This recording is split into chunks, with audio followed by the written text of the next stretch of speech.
1, 2. Testing 1, 2. Okay, hi everyone. Hello, good evening. I appreciate you taking the time to come out tonight. It's for a very important reason. So thank you for dragging yourselves away from your 25 NL poker sessions. Appreciate it. I know some of you were stuck and you still turned off the computer and came here tonight. So we're gathered here for a very important reason. And that reason is to clarify the Carrot Manifesto. Because there's been a bit of confusion, it would seem. Not everyone seems to understand what we're about here at Carrot Corner. Let me give you an example.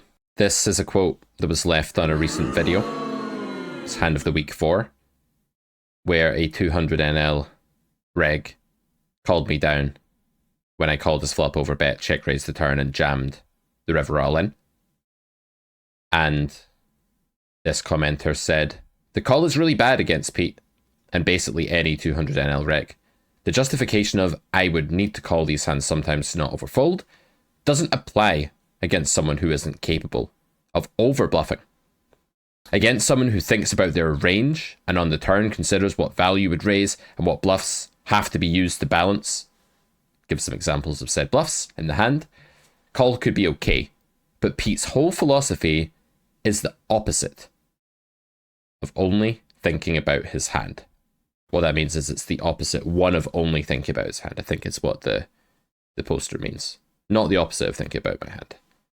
So what they're trying to say here is that our philosophy, our manifesto at Carrot Corner is to only think about our current hand and then make a decision based on that. And they're not entirely wrong, but this is also a very misleading thing to say. So let me show you, guys, what the Carrot Manifesto actually would be if it were a thing. I haven't actually written this out, apart from right now when I'm recording the video. This is what I truly believe is the right way to go about poker, and I hope this will clarify this. Do we think about our hand? Do we think about our range?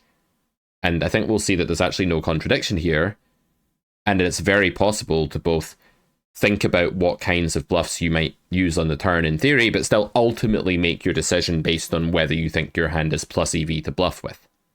So let's take a look at the manifesto. Here it is.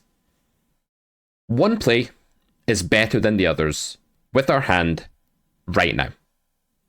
The more we understand about range versus range / theory, and the better we understand human tendencies, the more accurately we can figure out the right hand versus range play. That's what I've got to say on this. That's my philosophy of poker. So if we go back to that quote then, and we think about what it was trying to say, that the villain in the hand should have folded the river against me because I'm probably under bluffing, because I don't think about range versus range, or I only think about my hand. Well, I would say about that hand that if I'm actually on the river there with a bluff, I will try to think about the spot theoretically. Like, what would my bluffs be? What would my winning bluffs be in theory? What kind of blockers would I be looking for? What would I want to avoid having? Then I would try to think about what villains' theoretical response is supposed to be. What kind of hands are they meant to fold if I go all in? What kind of hands are they meant to call? And once I've framed that picture, I can start to think about human tendencies. I can start to think, having called the turn raise there, is my opponent or pool likely to overfold or underfold the river? And if I can't figure that out because it's opaque to me, I will go off of the blocker properties. I will try to select the right combos to bluff with and not the wrong ones. I might not succeed at that all the time. I'll get it wrong a bunch because it's hard. But what I'll most importantly do is I'll ask myself honestly, do I think one line is better than the other? And the more I understand about theory, as this manifesto says, the more accurately I can get to that conclusion. For example, if we understand that the population is grossly overfolding to 1/3 turn probes, then we can formulate a weaker, thinner value, denial range, bluff range, If we think we're not getting raised enough when we probe the turn swell, we think we're getting an overfold from the pool, we can start probing more often with weaker hands, with bluffs. We can start over bluffing. And when we're dealt a random hand, and we're in some spot in poker that we think is overfolded, it's not that we're ignoring the range versus range picture, but rather that we're using what that picture ought to be in theory, and then comparing what we think people are doing to that to reach a verdict of whether it's going to be a good idea for us to execute that play with our hand against their range right now. So ultimately, yes, it does come down to hand versus range. But we go through a whole journey of framing what the spot would look like in theory, and that is a range versus range situation. But here's the thing, in theory, what you do with your hand still matters. Theory is still playing its hand. It's just playing it in the context of a range versus range setup. And we can do that too, but ultimately we still play our hand as well, and we should always ask ourselves, do I think it's winning to take this line? Do I think it's better than the alternatives to take this line? What do I think is the highest EV sizing against humans? We should always ask these questions. And if the answers aren't obvious to us, that's okay. We can fall back on what we think a sound strategy would be, and we can mix if we think our combo's indifferent in theory and it's opaque to us what's better in practice. But the worst thing we can do is to just play our range mindlessly and say, well, it's a better spot for us, so I'm going to bet some random hand, because theory doesn't even do that. And then a little bit better, but still bad, would be to try and mimic range versus range play the same range that theory plays in every node. That's not a good idea if one line is better than the other, right? Because theory involves a lot of mixing, a lot of indifference, and in real life, very often the true EV of one line is better than the other. I'm going to show you some hands I just played. I was fully in a true EV mode. I was really trying to figure out what was best. I'll show you how to do this. But let's not lose sight of the range versus range battle. Let's not lose sight of the theory that we've studied. It is important. That's why I made the Carrot Poker School. I hope this clarifies what our manifesto would be if there were one, what it's all about at Carrot Corner, and what our ethos is, not just of me, but the other coaches that make content here, the people in the Discord, the Carrot Poker School, the whole shebang. So let's get into some hands. Thank you, ladies and gentlemen, for entertaining this rant.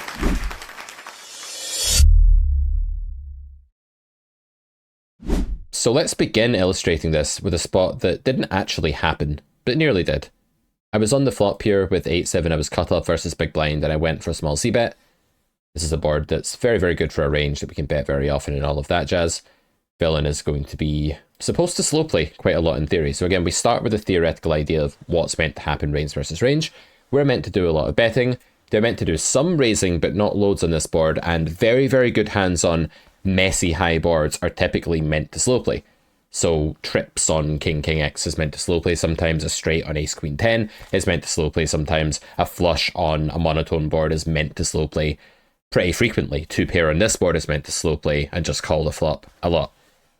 Because we know that that's the theoretical expectation, and we know something about humans, which was the next part of the manifesto, we come to the conclusion that their range for just calling the c-bet will be too infested with one pair and will be too weak. We can therefore predict that pool is overfolding by the river and probably by the turn if we keep blasting. What we can also take from theory, going back up to the top of the manifesto, remember where we said we want that knowledge of how it should go, is that we can barrel the turn without a straight draw here. If the turn is like a 5 of diamonds, we can bet 8-7 in hands like it on the turn.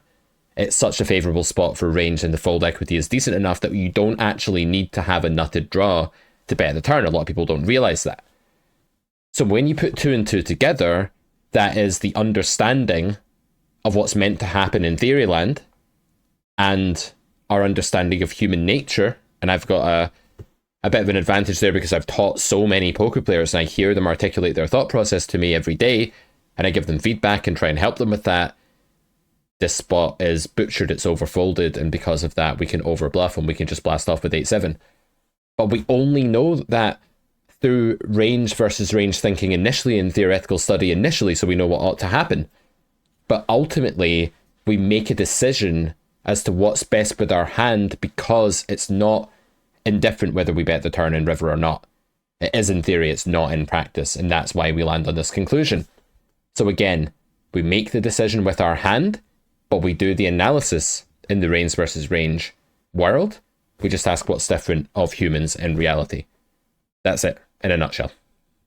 In the hand, it wasn't so interesting, because we just ran into the opponent's folding range on this flop, so there's really nothing to say. But I was thinking about this and thinking ahead and, you know, acting out that sort of methodology of thought process, which I think is important.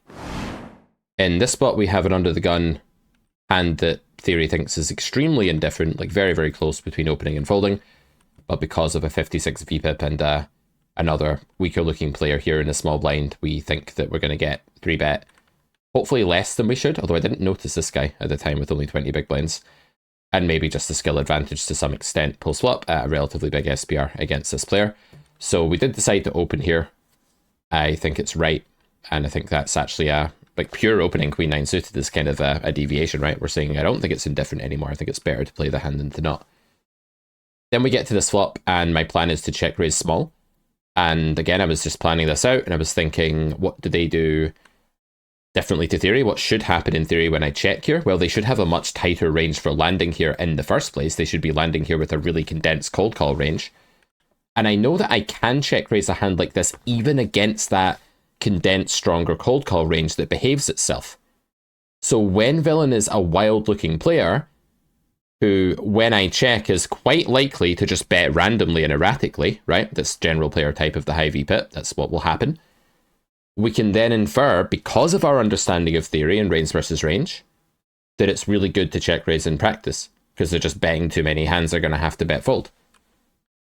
Then on the turn when they check back, we know in theory they're meant to check back quite a lot of flush draws and pocket pairs and stuff like this to quote-unquote balance. And that will probably not happen. They'll be more weighted towards the king, jack of diamonds and stuff like that. So we go for a pure turn bet.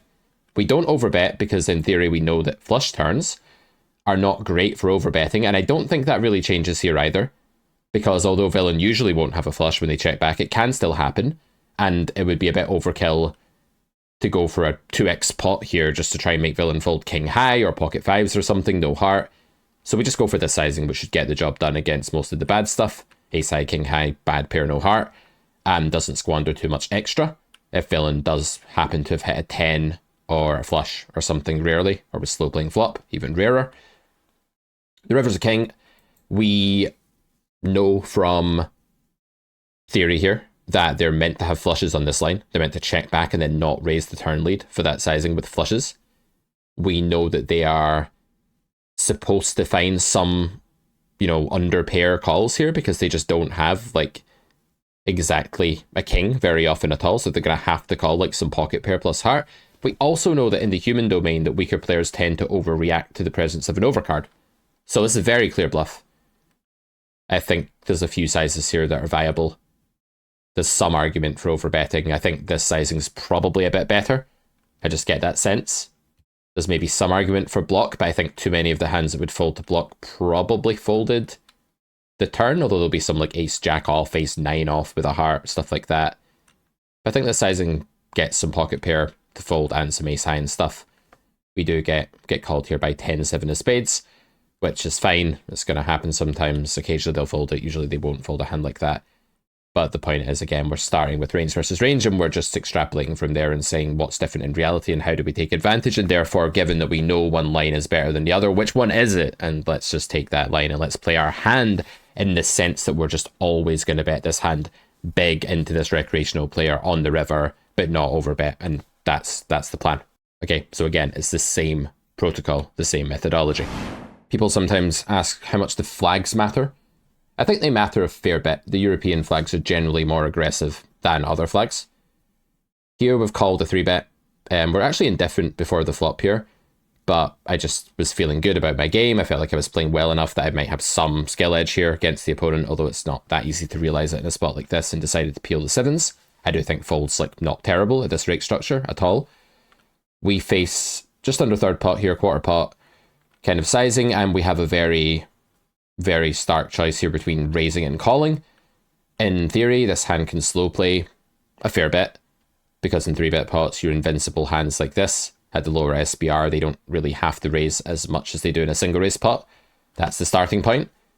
But we also know that raising is not a mistake in theory. We know it's fine, it's an option. And because we start with that knowledge that both plays are indifferent, and again, this takes a while to build up experience to know these things, we can then ask what's different in the real world and what do humans do here. And my main read on the non-European flag, for the most part, non-Argentinian or Brazilian flag for the most part, I guess I'm trying to say flags from Asian countries, is that they're probably going to be under bluffing this tight configuration. If I call here, they're going to have to blast off a lot with ace-king and things like that, and I just see a lot of people give up ace-king from this side of the pool.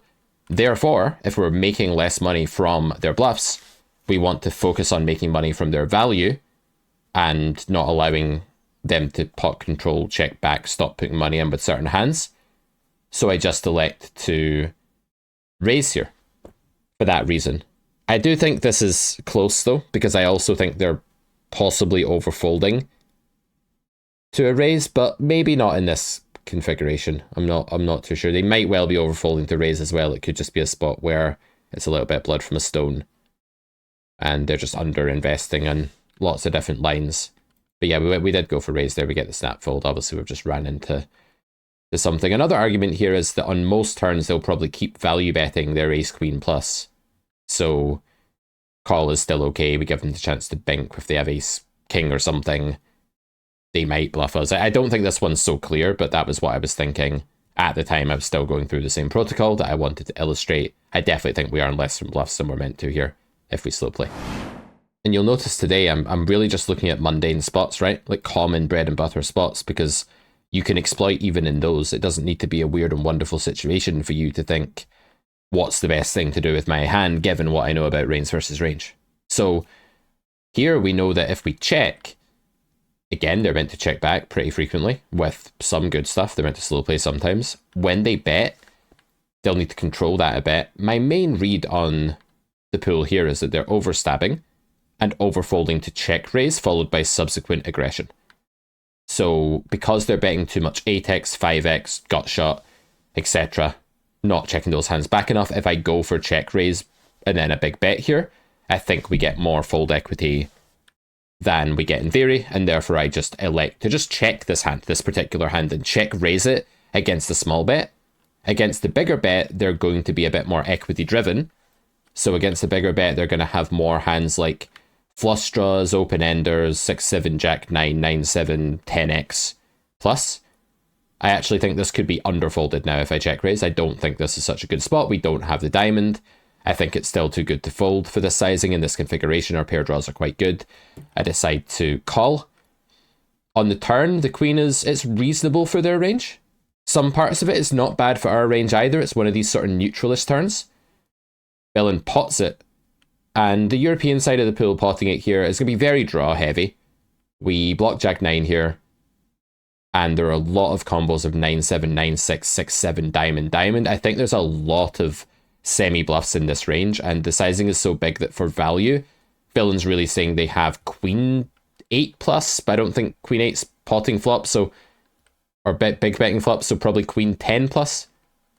Maybe they have like queen jack, and we have a value chopper, but I don't think they have too many one pair for value in this node, and they have a lot of draws.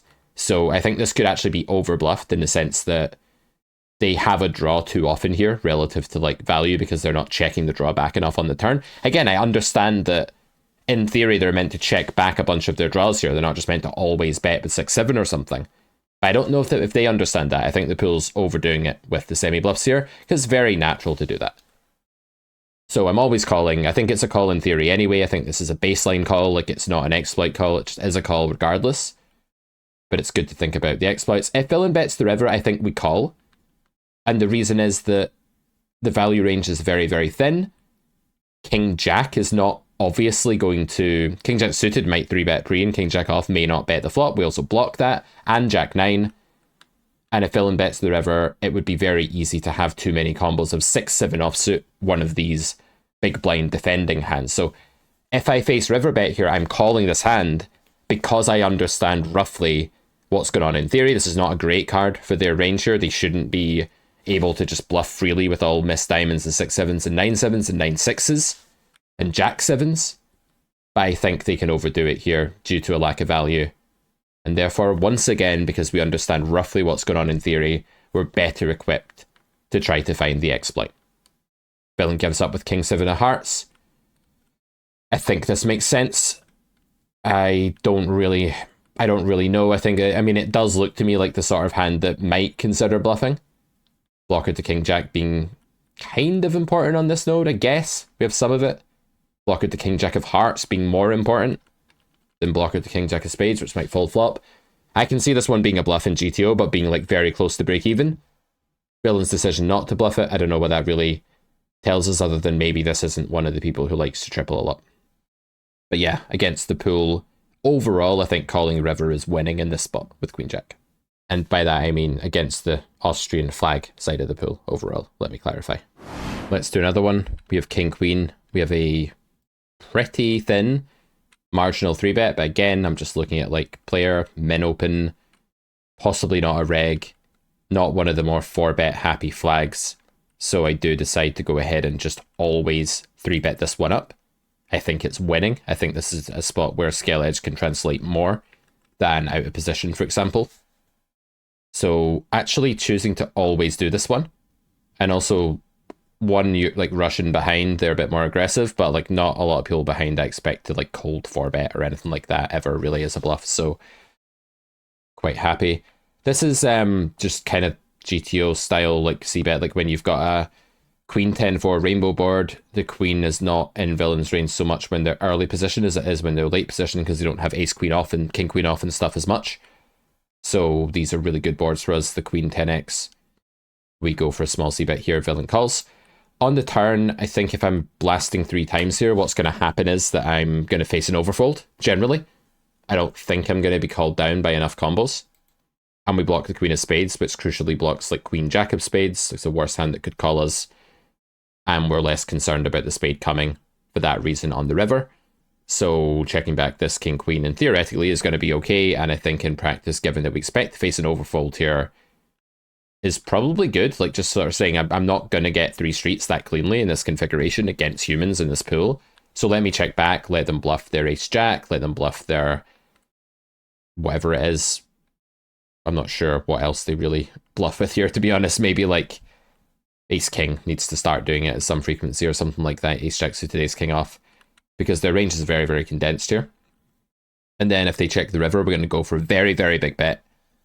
Very big, and I don't think this line will be as overfolded as the triple will, so that might actually be a little gain there. But they do go for a bet, they go for a block bet. Now, this is a very clear raise, I think, in GTO, because this should be capped, and I think the difference is in theory that it's even more capped in practice. Sorry, in practice it's even more capped.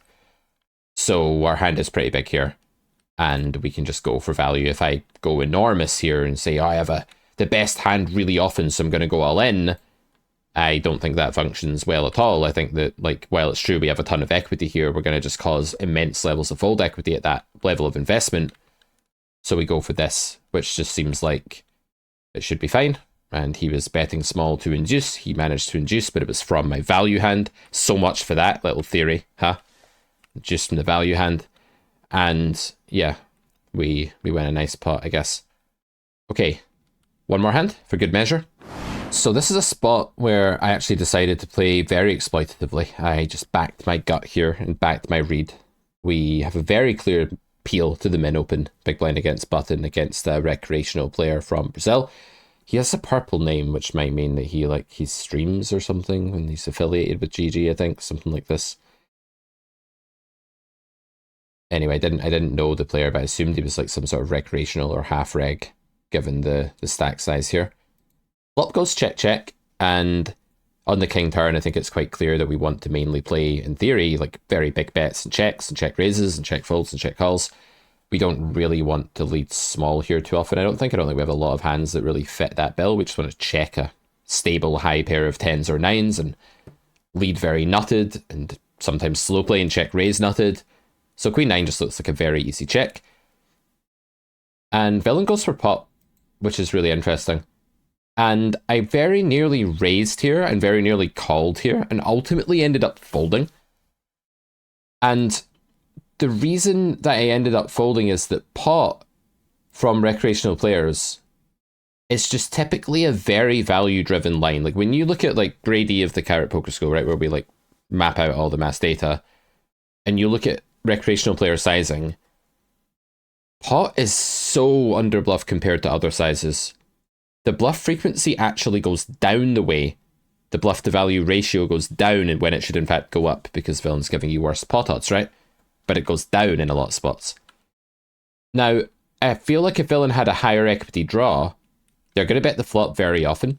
So this could be ace queen, ace jack or something like that, but it's hard to miss boards like this entirely, and I think for the most part flush draws and ace jack and stuff are going to bet flop here. Just in pool's mind, that's what they're going to usually do. So I expect this to sometimes be like a fish slow play, and the guy's now just value betting, but not very often. Mainly I expect this just to be like two pair, king X, aces, some hand that's now decided it's good often enough, top pair that's just been hit. So raise is really interesting actually, because I actually don't think that this is a slow play on the flop too often on such a wet board. I don't think people slow play much here with like queen, jack, eights, nines, tens. The pot sizing in the short stack and the 28 VPIP freaked me out a little bit here, but it could be that turning this into a bluff, unblocking like ace, king, aces, king, five, like stuff that might just bet fold is actually not bad at all. And if we do raise here and get called by a draw like ace, queen, ace, jack, we could check the river and people miss river blunder theorem bluffs there. We call it in CPS river blunder theorem, meaning it's a blunder to not bluff the river with bottom of range. But you will see people call a turn raise and check back 6-5 of spades.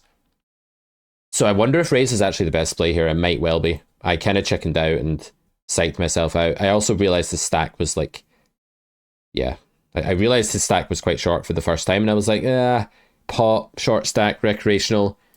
I think in theory, by the way, hands like mine aren't ridiculous to raise turn with. Probably the solver's going to want to have a spade at that level of investment, like raising pot, but it won't be a million miles away. So if I know that the theory is close to being able to raise a hand like queen nine, it's like a semi-bluff hybrid type thing, then it may not be so bad in practice. How losing is this in theory, this fold? Like how bad is this fold? It's probably a small mistake, but not a huge mistake against pot.